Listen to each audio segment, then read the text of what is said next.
All right. Yep. Hello, welcome. Hi. It is a new day in the Omer. Today we are looking at Hod of Gevurah. So Hod again is humility, which is a bit difficult because this is the one that is like acknowledging that everything comes from God. The humility of your strength or discipline, but also humility in strength and discipline, as we are going to talk a lot about judgment today.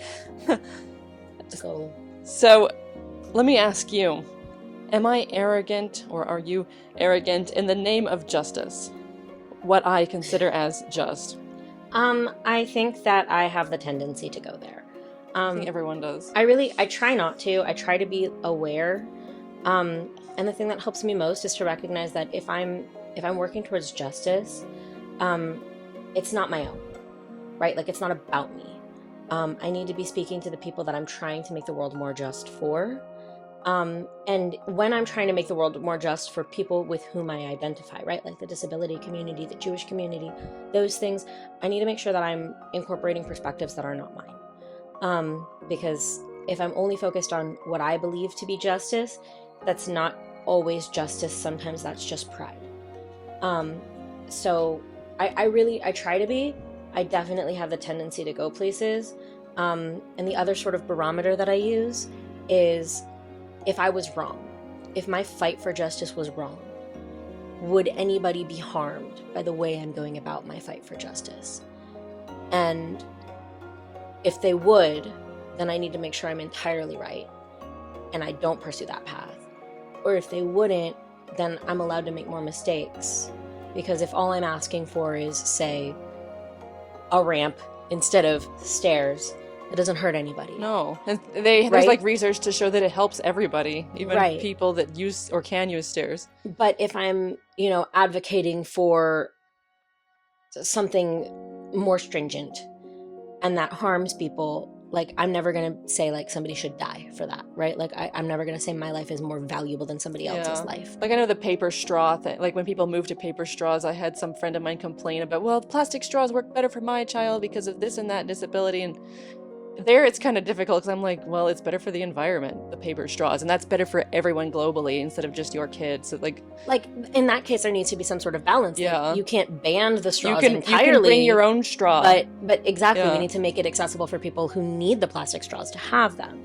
It's that kind of thing. Like, we can't ever be too sure of our specific fight because we don't Yeah. have the perspective to be. Well, so completely aware. because you mentioned that twice, when you go searching for perspective, are you also bringing in people from the other side? Absolutely. So people that might be again, like, no, it has to be stairs, for like continuing that example. Exactly.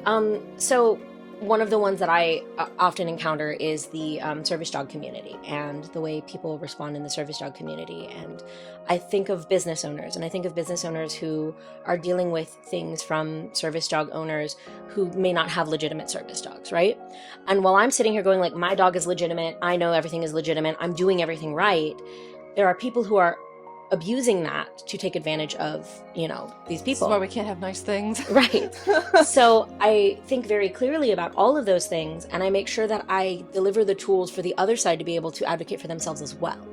I think that I'm doing my work best when I help other people advocate well. That's so perfect. Like, I remember in a French class, I guess this is a common practice in French essay writing. I don't know if we focus that much on that here, to argue the other side, like that, because it's like you write the essay, you write your side, you write the other side, and then you talk again why your side is better. Like, exactly. Are you making the best possible case? Yeah, for the other it's side? like you give points to them, be like, well, I can see that it's good for this and this and this. However, this is how I'm going to counteract it with why my side is still better. And so you know what their good points are, right? And you know why you're choosing your side, rather than being like, well, your side's dumb and it's just not my side. So yeah.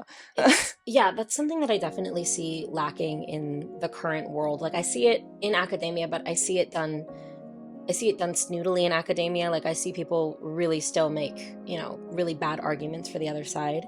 And if you're not making the strongest possible case for the other side, you're not doing anything. You're not really listening either. Because, yeah, it's important to know your enemy, and that means their points. And if you really want to change them to your side, you have to know what's important to them.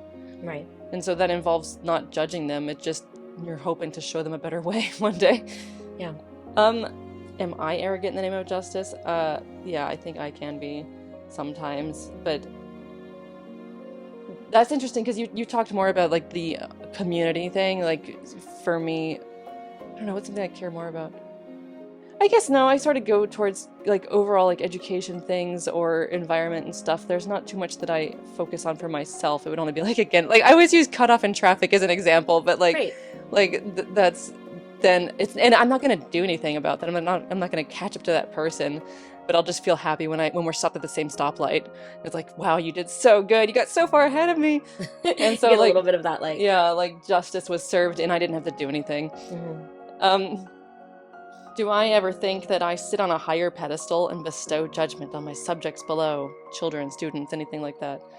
Sometimes. Yeah. Because, again, it comes from that, because I've taken, like, therapy and Musar classes and whatever, it's like I know things, I know emotional intelligence, so sometimes when people are really being dumb and you can see, wow, you're so immature, like, that it's hard to not be judgmental and be like, I wish this person would just go away, like they don't deserve to be here, and be like, no, they just haven't done the work yet, and like they're and barely they don't have aware access to the work. Yeah, like, that could be that can't. too. It's so I had a student, I was really fired up about something on social media because social media, but I was really fired up about something, and one of my students saw that I was like fired up about something because it was right before class, and I put my phone away, and my student said to me, "Are you okay?" And I said, "Yeah, I made a mistake. I fired up about something on social media. It's not a thing." And my student said, "Hey, just remember, we are all like, we only have the information that we have. So maybe they just don't know what you know."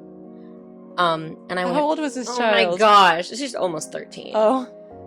That's like that elephant thing, you know, that thing where it's like a bunch of blind people are touching and they're like, what is it? Well, it's a snake by feeling the trunk or the tail, or it's a tree by feeling the legs. And yeah, they don't. My kid had the full perspective. Yeah. It was like, hey, you need to make sure that they have the perspective. And wow, what a smart child. well, she's a smart child. But there's also that flip side to that. Like, listen, she was perfect, but there's also the flip side, because then I can sit there in that judgment and I can say, oh, well, I just have more information than they have. Yeah. And I have to recognize that I am also feeling just some part of the elephant. Like, I don't see the whole elephant. Yeah, that's so true. So they may not have what I have, but they may have something different that I have that makes them see it that way. They may be more in the right than I am, and I just am unwilling to see that because of all that I can see.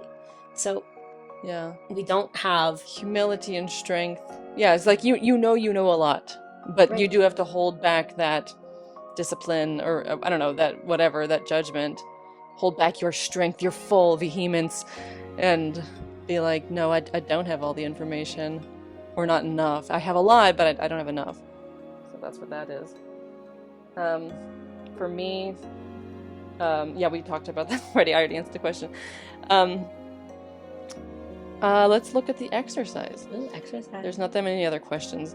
Don't judge anyone unless you are doing so selflessly with no personal bias. So that means pretty much never. I don't think that anyone can judge without personal bias. There's always going to be some.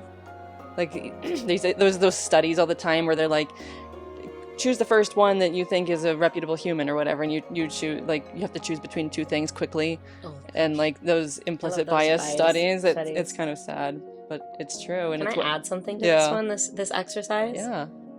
One of the ones that I struggle with personally is the objectification of celebrities. So I can look at a celebrity and be like, oh, they did bad, right? So what if we don't judge any celebrities for the day? Or just don't put too much faith in them too. Like, yeah. I mean, yeah, because people are like, don't meet your heroes.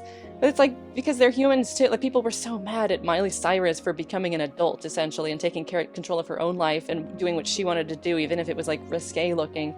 Whereas I had this, like, French coworker who was like, what she's doing is very artistic. And, like, so they had a completely different perspective. Yeah. And whereas the Americans are like, she's not a Disney princess anymore. And it's like, she grew up. She has her own life now. Just don't judge people. I don't know. Let her do what she wants. Let people do what they want, and except if it's gonna harm someone, like rape kids or something. So yeah. Not good. Very bad. Yeah, or bad porn things. I don't know. Yeah, awful. But so yeah, just don't judge celebrities. It's a good one. Yeah. Don't be mad at them, and don't. I mean, yeah, you can be mad. That's allowed, but like, don't think that they're like someone that needs to be canceled. I guess. I don't know. I don't know. I mean, for me, it's more like I'm not gonna say, hey, this movie was terrible and list all the reasons why this movie was terrible to like some random person before they've had an opportunity to take a look and enjoy it. Yeah. You know? Yeah. Okay. That sounds good. Yeah. So yeah, don't judge anyone. That's the No moral judgment of the day. Yay. Thank you for joining us. We'll see you.